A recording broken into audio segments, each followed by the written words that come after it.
Donc, après le premier accident, on commence la phase de rééducation. Maintenant, qu'est-ce qui se passe? Comment ça se passe? Alors, je vais dans le centre de rééducation et puis on me plâtre au début en disant bon bah voilà, faut essayer de remuscler, mais ça va être le temps que voilà que ça se ressoude, puis surtout que j'avais au niveau de ma cicatrice du liquide en fait comme un pus qui sortait aussi, donc eux avaient fait une sorte de petite fenêtre sur le plâtre en disant de toute façon l'os faut pas qu'il bouge de toute façon pour se ressouder. Mais ce liquide-là, ben, du coup, ça nécessite de faire des soins, quoi. Donc, je vais dans le centre de rééducation et au final, du coup, j'ai une autre attelle et puis j'enlève ce sorte de pu, en fait, c'est un peu comme du sang, c'est en fait des fibres musculaires, quoi, qui sortent de là, surtout au niveau de la douche. Euh, et puis, il y a quand même quelqu'un du centre de rééducation qui va dire, bah, on va quand même examiner, on va regarder ce que c'est, quoi, ce liquide-là, quand même, quoi. Donc, on va l'analyser.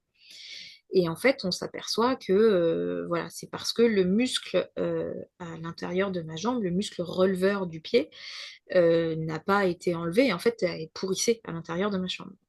Donc, à partir de là, je dois retourner à l'hôpital, du coup, pour me refaire opérer et pour m'enlever justement le muscle releveur qui a pourri à l'intérieur. Donc, finalement, je retourne un mois et demi, 2 mois après, en fait, à l'hôpital. On me réopère. Et puis, à partir de là, effectivement, on me renvoie au centre de rééducation. Et puis, surtout, on a ce fameux drain à billes que je peux quoi avoir que des mauvais souvenirs puisque c'est une bille qui diffuse des antibiotiques en fait. C'est un drain, c'est des fils métalliques, puis il y a une bille, un fil métallique, une bille. Et ça, en fait, on va devoir m'enlever quelques billes par jour, quoi. Donc c'est horrible puisqu'une fois que la chair, voilà, Hmm. ça guérit, en fait, on retire sur les chairs et ça, c'était vraiment un très très mauvais souvenir de ça, en tout cas, une fois que le muscle avait, voilà, se remettait. Donc, une fois que je me suis remise de ça aussi, que tout est désinfecté, que tout ça, donc je retourne au centre de rééducation et donc là, je réapprends à marcher, effectivement, alors en sachant que j'ai plus mes releveurs, donc ça va être la hanche qui Hmm. va. euh, donc je passe plusieurs mois là-bas en interne, les premiers mois, et puis ensuite en externe, où je rentre chez mes parents et l'ambulance m'amène tous les jours pour ma rééducation. Et là, en même temps, voilà. Après, avec les assurances, tout ça. On me donne des cours aussi, puisqu'à la base, je suis des cours et j'ai loupé plusieurs mois de cours, mais euh, j'ai voilà, des collègues de classe qui peuvent me donner les cours, me les envoyer. Et puis surtout, avec les assurances, ce sont les professeurs qui sont amenés ensuite à se déplacer chez mes parents pour faire cours. Donc le matin, j'ai cours avec les professeurs et puis l'après-midi, on m'envoie au centre de rééducation. Hmm. Hmm. Tout ça dure un petit moment, effectivement, et je me refais opérer ensuite pour un transfert de tendon pour que je puisse relever un minimum, effectivement, le pied, et puis surtout l'orteil, puisqu'on a remis les tendons, en fait, donc les nerfs repoussent, mais en tout cas, on a raccroché les tendons, et puis j'ai le gros orteil, en fait, qui n'arrête pas d'être relevé, donc dans des chaussures, dans tout ça, c'est horrible à trouver de quoi se chausser, mais on finit par finalement me mettre un petit bout de tendon de cochon, parce qu'apparemment on a les mêmes tendons. Donc on transfère un tendon de cochon dans le gros Le orteil. cochon. De cochon, ouais, Cochon. apparemment on a les mêmes. Donc à partir de là, voilà, j'ai le pied et puis tout est reparti. C'est parti pour plusieurs années, en tout cas, où je dois voilà, réapprendre à marcher et passer en même temps mes diplômes et retourner dans le circuit scolaire aussi. Donc tout se fait en même temps et puis surtout, en même temps, il y a tout le côté judiciaire. Avant Puisque, ça, est-ce que c'est le même chirurgien qui fait la deuxième opération? oui, D'accord. Et il voit ouais. l'évolution de la première opération, il en est content. Qu'est-ce qu'il dit, lui? Oui, oui, oui, parce que effectivement, lui, et puis c'était un très bon chirurgien hein, sur qui je suis tombée, donc ce qui fait que même les kinés que j'ai vus après m'ont dit qu'il avait fait un super travail sur ma jambe, puisque dû à l'accident, j'ai le tibia péroné qui était en miettes. Donc lui a pris l'os de la hanche pour ressouder. Donc ça faisait, voilà, il y avait une petite fenêtre. Enfin voilà, c'était le temps que tout se ressoude donc ça a mis du temps, certes, mais en tout cas, le travail a été bien fait, ce qui fait qu'aujourd'hui, quand je marche, euh, il n'y a que plus ou moins, sauf si je suis fatiguée, bien évidemment, mais où mon pied va buter, va plus se relever, mais il y aura que ceux qui sont du professionnel médical qui vont s'apercevoir tout de Je suite à verrai. l'œil Oui. que j'ai quelque chose à la jambe, quoi. Et la fatigue, on comprendra plus tard dans d'autres vidéos d'où elle vient. Elle vient pas forcément de cet accident-là. Justement, donc la rééducation, est-ce qu'elle est prise en charge? Comment ça se passe à ce niveau-là? Alors oui, c'est les assurances, c'est pris en charge.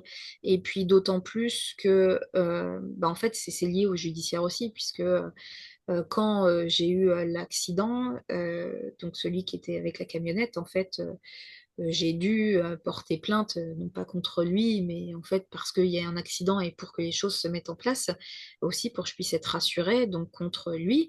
Et donc au final, ce sont les assurances qui prennent le dossier en main, puisque lui était salarié, donc avec qui conduisait la camionnette. Donc c'est l'employeur qui se retourne contre l'employé aussi.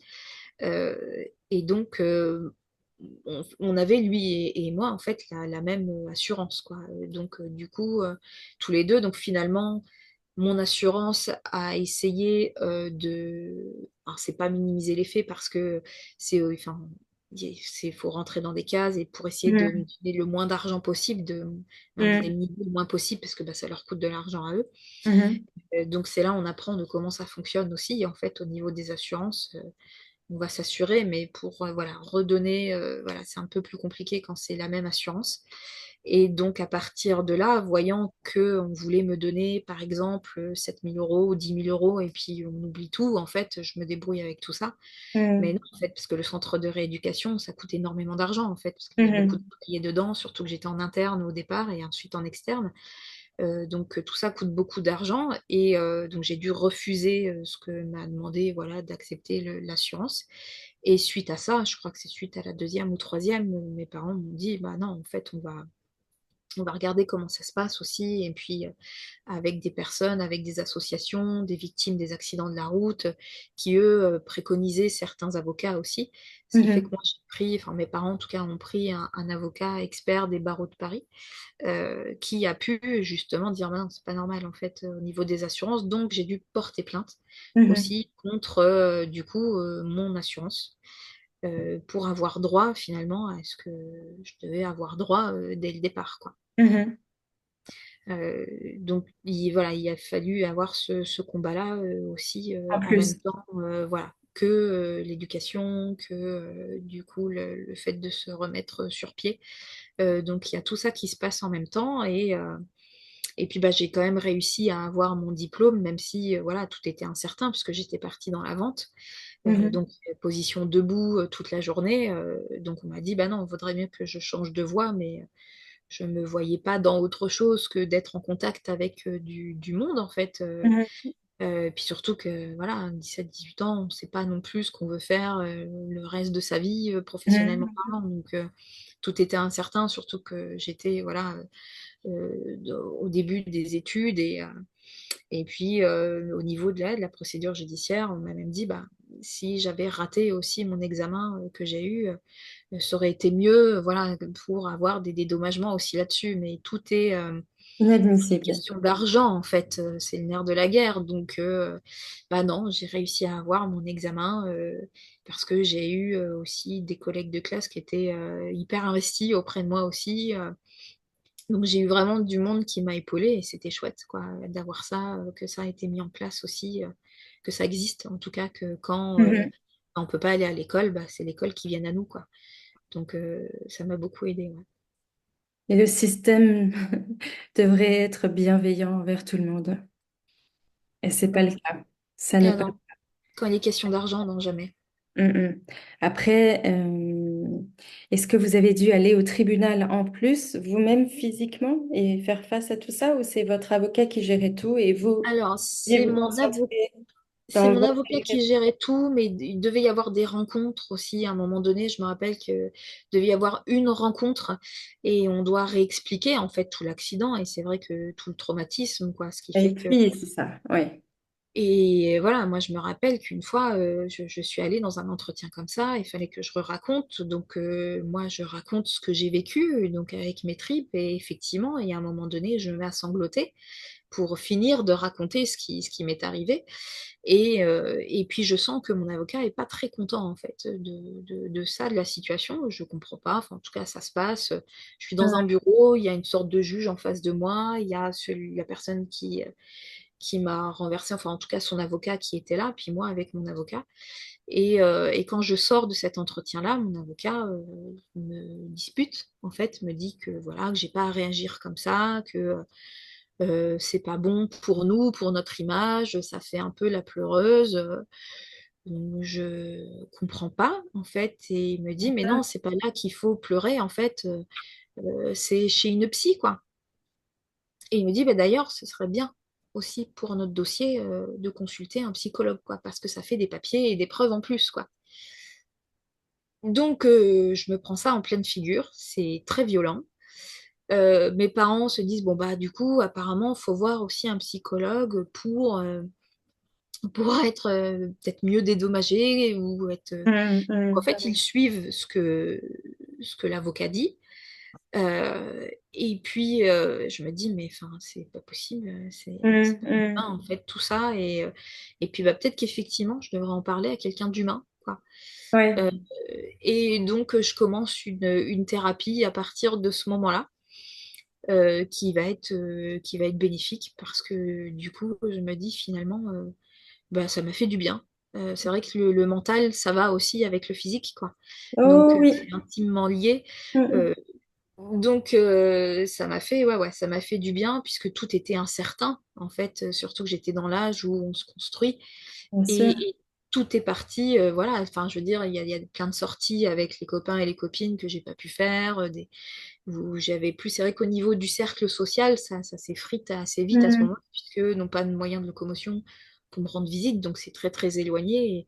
Et encore heureusement que j'étais dans l'ère du numérique avec des petits téléphones portables à touche, mais des téléphones portables quand même, où j'avais un contact quand même avec Oui. l'extérieur, quoi. Et donc, cette thérapie se termine à quel Ouais. moment? Et ce combat judiciaire se termine à quel moment? Alors, le combat judiciaire se termine Pour le 6 ans. premier accident. Ça Ouais, dure six 6 ans. ans? Ouais, ça a duré 6 ans. Ouais, Ok. effectivement. Bah, parce que voilà, entre l'assurance, l'assurance, voilà, c'est eux, ils ont plein d'avocats, enfin, ils ont, voilà, ils sont équipés Mhm, mhm. aussi. Donc, et puis, on avait, effectivement, j'avais un bon dossier aussi. Puis, de toute façon, on peut pas. Donc, euh, vous avez gagné, on va j'ai dire. gagné. Vous avez été Ouais, ouais. dédommagé pour le premier accident. Ouais. Et le conducteur, on n'en a pas parlé. Oui, alors lui, au tout départ, j'ai eu contact avec lui en fait une fois. Il m'a téléphoné quand j'étais à l'hôpital, j'étais encore en fait, j'étais à bloc sous morphine à ce moment-là, Bien j'avais même sûr. la petite pipette, je pouvais, en fait, c'était toutes les 3 minutes, je pouvais avoir de la morphine et j'étais vraiment agrippée dessus à ce moment-là, quoi. Et donc lui m'appelle et me dit de ne pas porter plainte contre lui, que s'il faut, en fait, il me rachètera un scooter, parce que lui, il a des soucis aussi avec sa femme. Enfin, j'ai pas. Puis à ce moment-là, j'étais sous morphine, donc Bien sûr. je me rappelle pas de toute la conversation, en fait. Il a osé vous appeler pendant que vous étiez à Oui, l'hôpital c'est sur ça. votre téléphone et qu'il a eu. Il a Et demandé. alors, sur le téléphone de l'hôpital, c'est le secrétariat D'accord, de l'hôpital qui a d'accord. pu placer ma chambre. Et il n'est pas Donc, venu vous voir. non, j'aurais préféré effectivement qu'il Bien vienne me sûr, voir et qu'il ne se plaigne pas de sa condition à lui. bien sûr, J'aurais préféré que bah, qu'il m'apporte soit des fleurs ou quelque chose, bien voilà, sûr, mais qu'il voilà, qu'il s'inquiète en fait pour moi. Mais non, il bien sûr. s'inquiétait pas pour moi, il s'inquiétait pour lui de ce que les répercussions que ça allait avoir, le fait de m'avoir renversé, quoi. Et lui, qu'est-ce qui a causé l'accident de sa perspective à lui? Enfin, de ce que vous savez, les informations que vous avez. Il était au téléphone, il avait bu, il était comment à 8 heures du matin? Non, il était pressé, en fait. D'accord. Et voilà, T'as pas il était regardé. pressé et qu'il ne m'a pas vue en face. Alors au départ, voilà, il disait que mes feux n'étaient pas allumés, enfin c'est pour ça qu'il m'aurait pas vu, sauf qu'au final, bah, avec les policiers, enfin, de toute façon il y a une enquête, mais sauf que le modèle que moi j'avais à ce moment-là de Hum, scooter, dès que j'allumais le contact, les feux s'allumaient, donc je pouvais même pas agir dessus. Donc du coup, non, ça a été très vite prouvé que non, en fait, c'est un défaut de sa part, qu'il bien ne m'a pas sûr. vu et qu'il m'a coupé de toute façon la priorité. Donc, il a été reconnu coupable. Oui, oui, oui. Et à Ouais, ce ouais, moment-là, lui. c'est quand même, malgré que la faute vienne d'une personne, ce sont les assurances qui payent. Oui, ouais, ouais. Alors après, ça peut se retourner. Voilà, c'est l'assurance de l'entreprise qui se retourne après contre l'employé et c'est sa propre assurance Ok. aussi après. Mais tout ça, c'est une question d'assurance, et effectivement, Hum, savoir si on est couvert. Et puis oui, le problème, c'est que moi, j'ai eu la malchance que lui et moi, on était du coup chez le même assureur tous les deux. Ce qui fait que mon assurance n'a pas pris ma défense, mais a plus pris sa défense à lui, essayer de trouver des stratagèmes pour donner le moins d'argent possible, me donner le moins d'argent possible, quoi. incroyable. Est-ce que vous avez votre dossier en photo juste à côté? Ne bougez pas si vous ne l'avez pas. Non, je l'ai pas. Bon, peut-être dans une autre vidéo, à ce moment-là, on fera un petit retour en images. D'accord? Donc, merci pour ce témoignage, Dorine. Est-ce que vous avez un mot de la fin sur cette période? Que c'était une période très, ouais, très compliquée et que on se dit, mais finalement, ouais, faut se battre pour voilà, la victime doit se battre pour se faire reconnaître, quoi. Alors que ça devrait être si simple.